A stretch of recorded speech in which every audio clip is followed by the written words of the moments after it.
What's up, everybody? In today's episode of Trash Panda Garage, we're talking about something I think you should be on the lookout for if you're looking to buy a used Jeep JK Wrangler.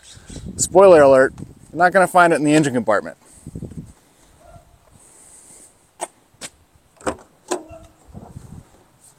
You're going to find it back here.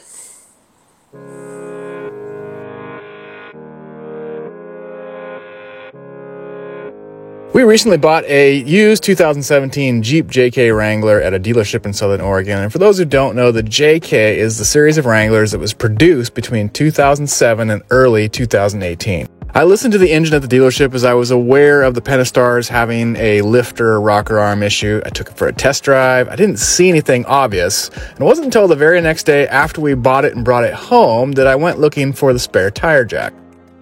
That's when I discovered that the spare tire jack cubby in the rear cargo area had clearly taken on some water at some point. In fact, the jack was rusted out and completely seized up. It took about 45 minutes of work and a little metal bending to actually get the old jack removed. When I discovered this, I thought that maybe the previous owner of our Jeep had left the Jeep uncovered during a torrential downpour or something. But then I started looking at some of the Facebook user groups and forums, and this is actually kind of a common issue with the JKs. Nobody really seems to know why it's happening, but some pointed to maybe faulty door seals on the back hatch. As you might imagine, the dealers want a ton of money for a new replacement jack, and the ones that I found on eBay were actually also starting to show signs of rust. A quick search on carpart.com revealed that Mopar actually used that same jack model number in many Dodge 1500 trucks that were built around the same time as the JK. These were stored inside the truck cab. They weren't subject to the moisture, and as a result, I was able to find a rust-free unit for cheap at my local junkyard.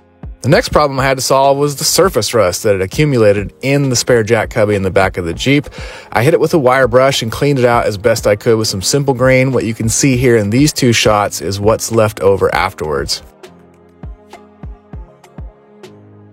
I hopped on Amazon and picked up this POR 15 stop rust kit, which includes some degreaser, metal prep, as well as the POR 15 paint itself and some application brushes. I'm not going to go through the whole step-by-step process here in this video. You'll want to refer to the instructions that are included in this POR 15 kit. The POR 15 went on pretty smoothly. I just need to let it cure and then replace the factory rubber drain plug. As you can imagine, I'm going to keep a much closer eye on this area and see if I can figure out where any water intrusion might be coming from. I don't want to have to replace this jack again. As far as our used Jeep Wrangler buying experience, I wish I would have checked the jack before I agreed upon a price at the dealership. I think I could have used it as leverage to knock a couple $100 off, or at the very least, agreed to get them to order me a brand new replacement jack before the deal was done. So for those of you watching who already own a Jeep JK Wrangler, do me a favor and post up in the comments below what sort of things you think potential buyers should be looking for. Maybe it'll help one of our viewers out. That's all the time we've got for today. As always, thanks for watching Trash Panda Garage. Until the next time, get out there, build something.